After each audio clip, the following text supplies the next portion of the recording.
प्यारे बच्चों नमस्कार। प्यारे बच्चों, आज के ये वीडियो बहुत ही इम्पोर्टेंट होने वाले हैं क्योंकि इस वीडियो में हम लोग त्रिकोणमिति से ऊंचाई एवं दूरी का कंसेप्ट सीखने वाले हैं और इस पे क्वेश्चन करने वाले हैं। आपको पता है कि ऊंचाई एवं दूरी आपको हर साल हर ईयर में आपको दिया जा रहा है और वो भी 5 नंबर के फिक्स होते हैं। अगर आप ये कंसेप्ट सीख लेते हो और ये क्वेश्चन करना शुरू कर देते हो तो आप ये मान सकते हो कि 5 नंबर आपके लिए पक्का हो जाएगा, फिक्स हो जाएगा। तो आइए स्टार्ट करते हैं। ओके, तो ये रहा क्वेश्चन फर्स्ट। सबसे पहले हम हाइट एंड डिस्टेंस, ऊंचाई एवं दूरी का क्वेश्चन बनाने से पहले आप क्वेश्चन को अच्छे से समझोगे क्योंकि इसमें कोई कंसेप्ट उन्सेप्ट नहीं लगता, उसमें कोई फॉर्मूला नहीं लगता। बाकी कंसेप्ट आप सीख जाओगे तो एक बार सीख जाओगे तो बना लोगे। आओ देखो, एक व्यक्ति जो नदी के एक किनारे पर खड़ा है, नदी के दूसरे किनारे पर स्थित एक पेड़ के शिखर का उन्नयन कोण 60 डिग्री पाता है। ठीक है, देखो, जब वह व्यक्ति किनारे से 36 मीटर पीछे हट जाता है तो वह उन्नयन कोण 30 डिग्री हो जाता है। पेड़ की ऊंचाई तथा नदी की चौड़ाई ज्ञात करें। अब समझो बात, एक पेड़ है, ठीक है, एक पेड़ है मान लो, और ये बीच की नदी है। ठीक है, ये बीच की नदी है। ठीक है, अब बताओ, ये पेड़ की ऊंचाई मान लो ए बी है और एक किनारे पे ये पेड़ है तो दूसरे किनारे पे एक व्यक्ति है ना। अब बताओ, यहां से कोई आदमी, मान लो इसका नाम रख देता हूँ सी, सी से कोई आदमी ए वाले के शीर्ष मतलब पेड़ के शीर्ष को देख देख रहा है तो इसके आंख पे उन्नयन कोण कुछ ना कुछ बनेगा, जो कि पहले बार में उन्नयन कोण कितना डिग्री बन रहा है, 60 डिग्री। 60 डिग्री बन रहा है, ये कितना बन रहा है, 60 डिग्री। क्लियर है। अब देखो क्या हो रहा है कि ये दूसरा बार में बोल रहा है, जब वह व्यक्ति किनारे से 36 मीटर पीछे हट जाता है तो इधर तो आ नहीं सकता क्योंकि इधर नदी है। ठीक है, तो पीछे हटेगा तो इधर हटेगा और कितना सेंटीमीटर हट जाता है, 36 मीटर हट जाता है ना। 36 मीटर पीछे हट जाता है। तो ये अब डी पे आदमी पहुंच गया, डी पॉइंट पे। अब जो ये यहां से डी से वृक्ष के ऊपर सिरा को देख रहा है तो ये नदी के इस साइड मतलब इस डी बिंदु से अगर पेड़ के ऊपरी भाग को देख रहा है तो उसके आंख पे उन्नयन कोण कितना डिग्री बनता है, अब 30 डिग्री उन्नयन कोण बन रहा है। ठीक है, 30 डिग्री उन्नयन कोण बन रहा है।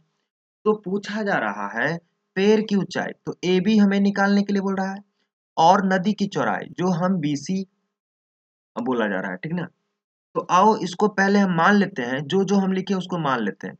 तो सबसे पहले बोल रहा है पेड़ की ऊंचाई, तो हम लिख लेंगे माना कि पेड़ की पेड़ की ऊंचाई। ठीक है, तो पेड़ की ऊंचाई हम क्या मान लिए हैं, तो पेड़ की ऊंचाई है ए बी और ए बी को हमने मान लिया है ऊंचाई मतलब एच। क्लियर है।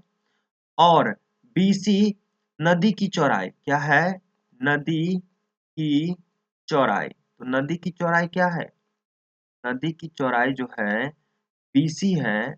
अब BC को हम मान लेते हैं, चलो अभी x मान लेते हैं ना, तो ये x हो गया। भाई मेरे, ऊंचाई एवं दूरी जितना आपको हार्ड लग सकता है एक्चुअली में उतना हार्ड होता नहीं है ना। आओ आपको इस वीडियो से पता चल जाएगा कि कितना इजी है। यहाँ तक ये फिगर बनाने में कोई दिक्कत है, बताओ। ये क्वेश्चन पढ़ कर आप फिगर जैसे ही बना लिए तो समझो आधा समस्या सॉल्व हो गया। पूरा के पूरे अब हो जाएगा जब इसको बना लेते हो। तो अब बताओ, कोई भी वृक्ष जो खड़ा रहता है धरती पे 90 डिग्री पे रहता है, पता है ना। तो दो समकोण त्रिभुज दिख रहा होगा, एक छोटा सा समकोण त्रिभुज ABC और एक बड़ा सा समकोण त्रिभुज ABD। तो सबसे हम पहले छोटा त्रिभुज में लेंगे, तो हम लिखेंगे त्रिभुज ABC में, ABC में कौन सा 90 डिग्री है, तो B 90 डिग्री है। तो हम इसमें लगाएंगे। अब देखो, H और X में इसमें तो AC का कोई जरूरत नहीं है, तो H बट्टे X क्या होता है, P थीटा के सामने वाला होता है P बट्टे में होता है B। तो हम लगा देंगे टेन, टेन 60 डिग्री है तो 60 डिग्री, टेन 60, टेन क्या होता है P बट्टे B होता है। तो P है बाबू आपका AB, अब B है आपका BC, है ना। अब tan 60 का वैल्यू क्या होता है, tan 60 का वैल्यू होता है √3 इक्वल टू AB क्या है, तो AB H है, BC क्या है, तो BC आपका X है। तो यहाँ से अगर आप इसको क्रॉस मल्टीप्लाई कर दोगे तो H बराबर होगा √3x। ये आपका समीकरण फर्स्ट आ गया। यहाँ तक क्लियर हो जाना चाहिए, है ना। अब आ जाओ, एक और त्रिभुज दिख रहा है, बड़ा सा त्रिभुज।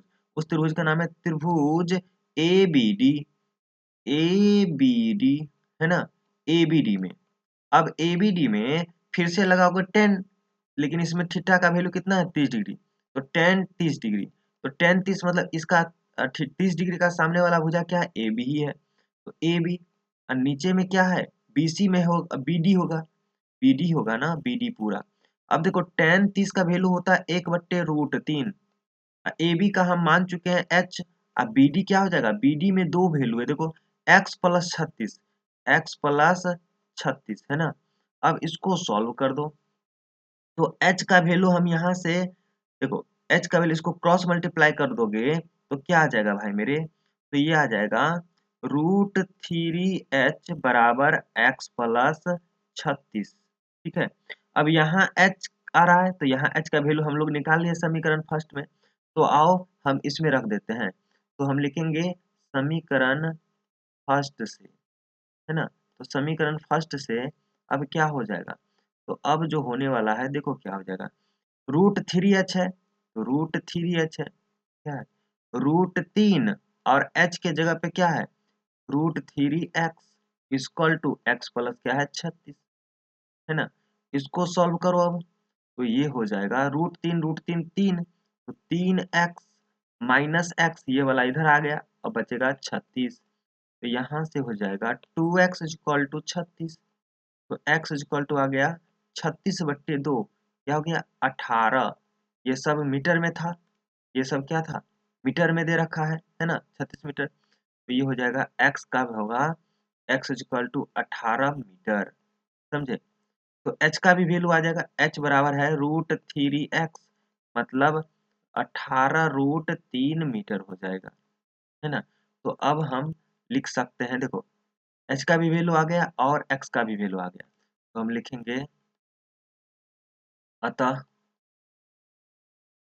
पेड़ की ऊंचाई, पेड़ की ऊंचाई जो कि था AB मतलब h था, h आ गया आपका 18√3 मीटर, और नदी की चौड़ाई, नदी की चौड़ाई क्या है भाई मेरे, नदी की चौड़ाई हम माने थे x जो कि है 18 मीटर, ये आपका क्या हो जाएगा आंसर। उम्मीद करता हूं कि ये आपको क्वेश्चन बहुत ही आसान वे में, आसान तरीके से समझ में आ गया होगा, और आपके माइंड में जो गलत फहमी था कि ऊंचाई एवं दूरी का क्वेश्चन बहुत ही हार्ड होता है, तो मैं ये आशा करता हूँ इस वीडियो से कि आपको बहुत ही आसान लगा होगा, और आपके अंदर ये मोटिवेशन आया होगा कि हम भी कर सकते हैं। तो अगर ऐसा लगा है तो आप वीडियो को लाइक करेंगे, और कमेंट में ज़रूर कमेंट करोगे कि जी सर हमें अच्छा लगा, हमें ये समझ में आया, और अपने दोस्तों के साथ शेयर जरूर करोगे, और चैनल पे नए तो सब्सक्राइब जरूर करोगे। आओ इसी बेहतरीन अंदाज में क्वेश्चन नंबर 2 करते हैं, ये भी आपको देखने में हार्ड लग रहा होगा लेकिन है बहुत इजी। आओ देखो, तो सेकंड नंबर क्वेश्चन पढ़ो, एक मीनार के पाद से गुजरने वाली सीधी रेखा पर पाद से क्रमशः ए मीटर तथा बी मीटर की दूरी पर स्थित दो बिंदुओं से मीनार के शिखर के उन्नयन कोण एक दूसरे के पूरक हैं, तो सिद्ध करें कि मीनार की ऊंचाई ये होगा। अब बहुत आसान क्वेश्चन है, देखो देखने में तो आपको भारी लग रहा होगा, लेकिन आप टेंशन ना लो, हम हैं ना समझाने के लिए। तो हम जैसे ही समझाएंगे तो आपको लगेगा है तेरी के ये इतना आसान था। तो चलो, एक मीनार है, तो आपको पता है एक मीनार है ये बड़ा वाला, है ना, और ये कहीं ना कहीं धरती पे ही खड़ा रहेगा, धरती पे खड़ा रहेगा, है ना। तो ये धरती है, मीनार जो है, बिल्डिंग जो है धरती पे खड़ा रहेगा, मान लो मीनार की ऊंचाई AB है ना, और ये धरती पे खड़ा है। तो अब क्या है, मीनार धरती पे जब खड़ा है तो मीनार देखो, क्वेश्चन जो दे रखा है हार्ड लैंग्वेज में, लेकिन इतना है नहीं हार्ड, देखो एक मीनार के पाद, पाद मतलब जरी, पाद से गुजरने वाली सीधी रेखा पर पाद से क्रमशः ए मीटर और बी मीटर पर दो बिंदुओं है। तो मान लो ए बी के सीधी रेखा में मान लो ये लाइन है, नीचे वाला लाइन है, इससे ए दूरी पर मिला एक नाम का सी बिंदु और एक बिंदु मिला डी। तो ये कितने कितने दूरी पे हैं, तो ये दे भी रखा है कि BC मिलेगा ए दूरी पर, ये पाद से यहाँ से, और यहीं से एक बी दूरी पर ये तुम्हारा डी मिलेगा। तो हमें इनडायरेक्टली BC का लंबाई दे रखा है ए मीटर और BD का लंबाई दे रखा है बी मीटर। समझे, यहाँ से यहाँ तक का दूरी ए है और यहाँ से यहाँ तक का दूरी बी है। आगे बोल रखा है कि दोनों बिंदु से शिखर के उन्नयन कोण। अब यहाँ से अगर सी बिंदु से इसके शिखर को देखता है कोई, ठीक है, और डी बिंदु से कोई शिखर को देखता है, तो जो दो कोण है ना भाई मेरे, ये दोनों जो कोण है ना, ये दोनों कोण जो है ना, एक दूसरे का पूरक है। इतना ही क्वेश्चन में दे रखा है। अब जल्दी बताओ, अगर पूरक होगा तो क्या होगा। अब पूरक क्या होता है, दो कोण का मान, अगर मान लो कोई कोण थीटा 1 है और थीटा 2 है, तो दोनों कोण का जोड़ अगर 90 डिग्री हो तो हम बोल सकते हैं ये दोनों पूरक में है। समझे, अगर हम बोल दे थीटा 1 को हम थीटा मान ले और थीटा 2 हमें निकालने के लिए बोल दे, तो यहाँ से थीटा 2 इक्वल टू हो जाएगा 90 माइनस थीटा।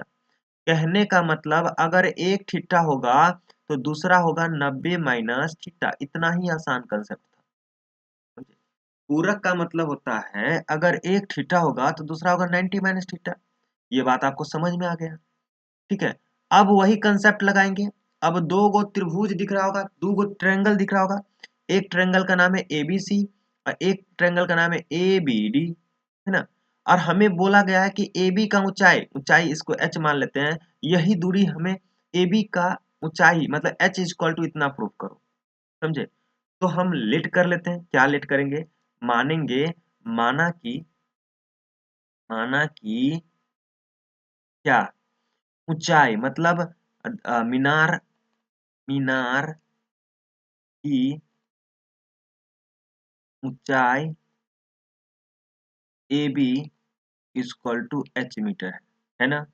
और क्या क्या है, तो BC इक्वल टू A है और BD इक्वल टू B है। सब मीटर में है भाई मेरे, इसलिए मीटर नहीं लिख रहा हूँ, इसलिए कंफ्यूज मत होना, है ना। अब आपको दो त्रिभुज दिख रहा होगा, पहला त्रिभुज का नाम है ट्रायंगल त्रिभुज ABC। ABC में, अब ABC में हम फिर से लगा देंगे टेन थीटा। तो टेन थीटा क्या होता है भाई मेरे, टेन थीटा होगा P बट्टे B होता है, तो मतलब AB बट्टे क्या होगा BC। और आप देखो टेन थीटा इक्वल टू होगा टेन थीटा, AB का वैल्यू कितना दे रखा है h, अब BC को हम क्या दे रखे हैं a, है ना। ये हो गया आपका समीकरण फर्स्ट, ठीक है। अब एक और त्रिभुज दिख रहा है, एक त्रिभुज, बड़का त्रिभुज देखो, तो त्रिभुज ABD में, ABD में, है ना, ABD में क्या है, फिर से लगाओगे टेन। अब थीटा के जगह पे क्या लग जाएगा 90 minus theta equal to AB बट्टे B का वैल्यू क्या होता है BD, BD, है ना। अब देखो टेन 90 माइनस थीटा क्या होता है, आपको याद होगा, कोई 90 में से थीटा घटा रहता है तो टेन किस में चेंज होता है, कॉट में। तो कॉट थीटा इक्वल टू हो जाएगा, AB का वैल्यू h माने हैं, BD का वैल्यू B दिया है ना। अब देखो टेन जो होता है चेंज हो जाता है कॉट में, उलट जाता है।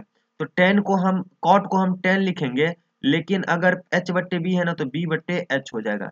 ये हो जाएगा, ये हो जाएगा, क्लियर है। उल्टा दिए, टेन को जैसे ही, कॉट को जैसे ही टेन किया ना तो ये वैल्यू उलट गया, देखो ये ऊपर चला गया, है ना। लेकिन टेन का समीकरण वन में दे रखा है, इसको हम मान लेते हैं समीकरण दो। ये भी टेन का वैल्यू है, ये भी टेन का वैल्यू है, तो दोनों समीकरण फर्स्ट और समीकरण सेकंड से लिखेंगे, समीकरण फर्स्ट और समीकरण सेकंड से, है ना। देखो दोनों टेन टेन है, तो जब टेन टेन के बराबर है तो h बट्टे ए बराबर होगा h बट्टे बी बट्टे h। तो h बट्टे ए बराबर होगा b बट्टे h। अब इसको क्रॉस मल्टीप्लाई कर दो, एच स्क्वायर होगा इक्वल टू ए बी। तो h बराबर क्या होगा, रूट अंडर ए बी। यही प्रूव करना था ना, देखो यही प्रूव करना था ना, ऊंचाई है, हमने बोला है सिद्ध करो कि मीनार की ऊंचाई कितना होगा, root under A B. H मीनार की ऊंचाई को मान लिया है, ये हो गया ना प्रूव्ड। ये हो गया आपका। तो मैं उम्मीद करता हूँ कि आपको दोनों क्वेश्चन बेहतरीन ढंग से समझ में आया होगा। अगर आपको वीडियो अच्छा लगे तो वीडियो को लाइक करेंगे, चैनल पे नए तो सब्सक्राइब करोगे और अपने दोस्तों के साथ शेयर जरूर करोगे ताकि वीडियो ज़्यादा से ज़्यादा दूर पहुंच पाए। फिर मिलते हैं नेक्स्ट वीडियो में, तब तक के लिए बाय बाय एंड जय हिंद।